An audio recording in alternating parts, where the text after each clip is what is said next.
Look, you're great, but I really need my space. When you look out at space from your home turf, do you look up and see mega amount of stars or not too many? Of course, not on a cloudy night. So that first star that you see tonight, we'll be looking at page 10 in your notebooks here. This image right here is similar to what we opened the presentation with here. This is looking at Orion, so the 3 stars in the belt, and then Sirius would be over in here. And so looking at your night sky imagery from your home turf, which one looks most like your clear skies? How many stars do you get to behold? Now, the longer that you spend out getting your eyes adjusted to your night vision, as we call it, the more stars you're going to be able to see. And so this is why I always give you advice that if you are going to go out onto your deck, porch, front grassy area, neighbor's area to view, let the people in the house know that you want it to be dark outside, as I've heard too many times students come tell me that I just about spent about 10 minutes getting my night vision and one of the parental units turned on the kitchen light because they felt that they were lonely in the dark. This is a camera that's had the shutter open for a longer period of time, so you get a greater exposure. This is the same patch of night sky with the shutter having been open for 6 minutes to allow 6 minutes worth of light to enter. After 15 minutes, so more light, getting more time to enter into the camera lens, and you'll see more stars in this cluster. And at 94 minutes, it just looks like the sky is just brilliant and full of stars, which were there the whole time. It's just our eyes need time to adjust. And like I say, it's about 10 minutes. 15 minutes would be better. There's a little brightness for you. So looking at the first star I see tonight, our theme is going to be focused around this statement, that the invention of electric lights at the close of the 19th century came with unintended consequences from our ability to illuminate the night. You'll see the illumination of the night here.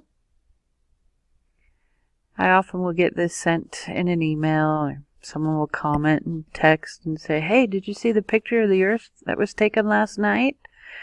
I'll say no, as this is not an image that was taken at night. A couple of clues would be the Earth is not always night at the same time. Another big indicator that this is not taken in one evening, there's no clouds. This is actually like a mosaic where you have a whole bunch of small tiles that up close it's hard to see, but as you back away you get this nice image.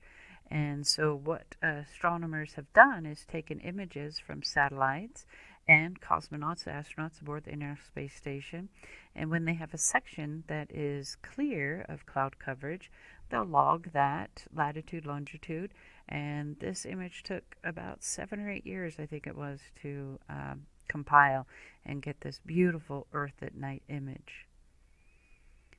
There's this globe that shows us the Earth at night. This is an image of a globe I actually have that will show you the accurate transition from night to day to night. Let's fill your head with some useless trivia, probably never come in handy in your life, but this little line here is known as the terminator, the line that separates night and day sides on Earth. So wonderful image that we have here, the Earth at night. Wasn't taken once at one shot, but a compilation of dedicated work to make this masterpiece. Zooming in here, we are on the African continent. This is the great river Nile. You'll see that is where the lifeline really is for the Egyptian people on that African continent. And here is just putting in some of the city names. Cairo. The U.S., you can see the highways and the byways that are kind of the lifeline for the United States. As we zoom in here, would you say more people live East Coast or West Coast? I'm going to go with the East Coast as well. The East Coast, very difficult to see stars in the night sky because of this wonderful thing we call light pollution. where you look up into the night sky and you just can't make out too many stars because of our artificial light, in essence, blinding us from seeing the natural light in the heavens. Ottawa being highlighted here, a little piece of trivia to throw into your brain. Ottawa is the capital of Canada. But if you look in this New England area, you just have no chance of spotting a beautiful star system, star pattern to enjoy. Very linear in the way in which they live and have settled. This is the main hubs of Canada civilization and cities. As I said, New England area, very, very much victims of light pollution. I do have friends that live in Boston who have mentioned there are places that you can go where the light pollution is less and see some beautiful star patterns, but you do have to go quite a bit out of your way for that. The southern portion of the United States, we have Florida here. It's the lightning capital of the United States. And here we can see some of that ratios of brightness of artificial light that is just causing havoc for amateur astronomers and professional astronomers alike. The United Kingdom right here is also having major problems with light pollution. Here we have India, New Delhi and Calcutta, Mumbai. Major pockets of human civilization and certainly lots of light pollution. Looking at India and this area around India, just food for thought, there are more people living inside this circle than all the people living outside the circle. And here's a map that looks more so at the population density around the world. So definitely you see more people live in this circle than outside of that circle. And again, the East Coast more populated than the West Coast. Much closer to home for many of us, we have the great Salt Lake area, LA, San Francisco and California, Portland up there in Oregon. Zooming in even closer to Salt Lake City, the great and wonderful grid system the early Utahns set up to get themselves organized and settled. Another image that gets sent to me quite often is the Las Vegas Strip, with the comment that the Las Vegas Strip is one of the few things that can be seen that's man-made from space.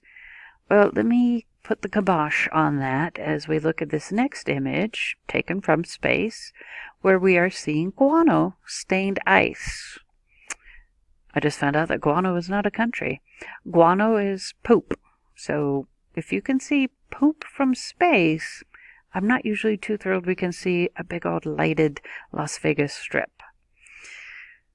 In order to better monitor emperor penguin populations in Antarctica, researchers in the US, UK, and Australia have begun using satellite photography. They start by searching the stark white landscape for large, dark gray patches, penguin poop, guano. From there, the researchers can zoom in and begin counting penguins, which number in the hundreds of thousands. Currently, emperor penguins are under threat as warming temperatures allow predators to encroach upon their once inaccessible habitat. Using space-based imaging provides a safe, non-intrusive way to keep tabs on... Oh, look at the little penguin. So penguin poop will change Antarctica's ecosystem. For the last 5,000 years, penguins have delivered roughly 16 million pounds of nutrient-rich poop on the rocks of Antarctica. The poop can one day support plants and animals which currently can't survive in Antarctica. From poop, back to light pollution. So this is that light pollution, sometimes referred to as the haze, that you're looking up from a city where you're trying to see the moon and probably some planets here, maybe Mars, Venus. But you're underneath this light pollution, this haze, and it makes it very difficult to see the wonderful star patterns that are out here. Here's a side view of this haze. Here's a side-by-side shot of the same portion of the night sky, taken at the same time of night, but from two slightly different locations. This one is taken from a more urban city area, whereas this one is taken from a more rural country station. Here we can see the advantage of a power outage. This might be some generator inspired light source here, but the main haze of the city has been reduced. So you can actually see this cloudy area that is actually the Milky Way. It's one of the bands or the arms of our galaxy that we look through. Here you can see the city lights on and just washes out that beautiful Milky Way. Here's another image of a blackout house, probably on a generator there, where you can see beautiful Milky Way and just lost to the light pollution. And this is taken from a house in Toronto. From Canada to the U.S., during the 94 power outage in L.A., Los Angeles, residents called 911 to report strange clouds. They were actually seeing the Milky Way for the first time due to lack of light pollution. Now, I pulled this from the wonderful internet, and it's Distractify, so I wasn't quite sure, is this true or not? I had the opportunity to teach this astronomy class to teachers in the summer, and I get a wide variety of teachers, and one teacher had grown up in Los Angeles during the 90s, and she was very excited to inform me that that is a true story, and she remembered it very clearly. She herself, as a kid, didn't call 911, but it was all over the news that people were calling as they had no idea what they were looking at to the night sky. I don't know if they thought it was a portal or something, but that's pretty spectacular to have that verified. Comparison of 1908 Los Angeles versus 1998, 90 years later. Ooh, bring on the light pollution. This is Tucson, from the top one being 1959 to 1980. And this is why some of our great national observatories like Kitt Peak sits up on mountains to try and get away from this light pollution. Cache County, we have our own levels of light pollution as well. This is taken from Hiram looking towards Logan City. And we have our own amount of light pollution that we have to try and deal with. This is an image of the United States' most light polluted city.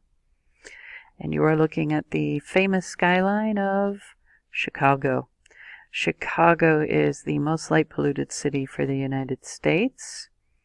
Just very difficult to see anything. And it just is tragic because I think it's off one of these. There is, maybe it's here, is the North American continent's oldest planetarium. Now, of course, you don't have to worry about light pollution in the planetarium, but it's just sad that you can't step out of the planetarium and look up and gaze at the things you learned about in your planetarium show. Another comparison photo. This is an aerial view of San Francisco from 7,200 feet, while this one is a Times New Roman view of San Francisco from 7,200 feet. Yes, I did throw in a typeface joke for you. You're welcome, I think. Europe is also a place that is not free of light pollution. Ghastly amount of light pollution here. You can see these major cities of London, Paris, Lisbon, Portugal off to the side here, Italy. Just intense amount of light pollution. Focusing in on London, that's going to be a struggle to see something like the Big Dipper at the height of lighting in London as it is now.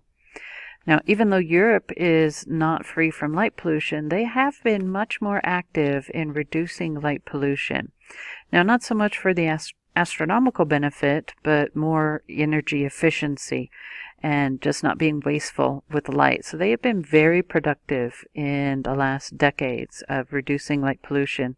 Some of the ways that they do this is with the shielded fixtured lightings.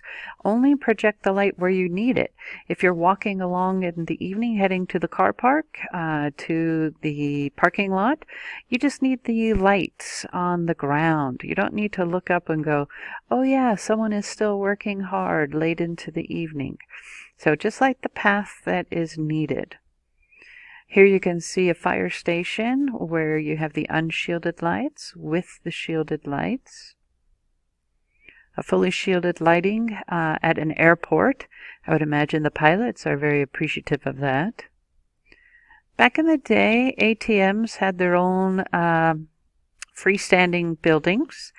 And I don't know about you, but when you go get your money from the wall, you want to be able to know what the precise pattern is on the leaves of those trees. So just light what needs to be lighted for safety. Here's a petrol station, gas station with recessed lighting here. Again, light what you need. Don't need to light everything up. And here's a city in the United Kingdom who passed an ordinance by such and such a date, we would all move to the shielded and sodium more energy efficient lights. So you can see the before the ordinance and after the ordinance. Do you think something like that could be passed in our area? Or could something like this happen? On the 28th of September 2006, the City Council of Reykjavik of Iceland and neighboring municipalities agreed to turn off all the city lights in the capital area for half an hour, while a renowned astronomer talked about the stars and the beautiful star patterns on national radio for people to enjoy. Here we have Christian Birkeland's Google Doodle in honor of the 146th time, the discoverer of the Aurora Borealis, the northern lights, when around the sun. And things only seem to be projected to get worse. If you want to have your romantic getaway in Italy and look up and gaze at the beautiful stars, probably book before 2025, but then again, Italy, United States, probably countries not open to flights yet. And maybe, we hope, by 2025. The United States is also projected to have some horrific increases in light pollution if we don't take more proactive means of reducing that light pollution. Back to some of the things they're doing in the United Kingdom, England specifically. Here is a bike path that the pavement glows in the dark. So during the day, the sun charges up the energy, the painted pebbles, and then they glow at night. And there has been talk across the globe of countries perhaps moving to a similar thing for road at night, the lines on the road being a glow-in-the-dark type of a paint where you're able to have the sun charge the paint by day and glow at night. We can turn to the plants and animals for inspiration, in the sense that we've been able to modify plants so that they can glow in the dark. So you could have the sun charge them up by day, and then plant these along footpaths, bicycle paths, and have them glow at night. Last example I'll show you of many of the things that are being done to combat light pollution. In Paris, bioluminescent bacteria could light up the streets. Now, it's taking bacteria that already exist, just concentrating them in areas where we could use this to have a form of light. The volcanic island of Agashima, which is home to about 170 people, is what we call a natural planetarium, because there's nothing around for miles, and the night sky shines perfectly, and you get a beautiful view of the Milky Way. No power outages necessary. And that natural planetarium right there, just off the southern coast of Japan. So save your money for a field trip.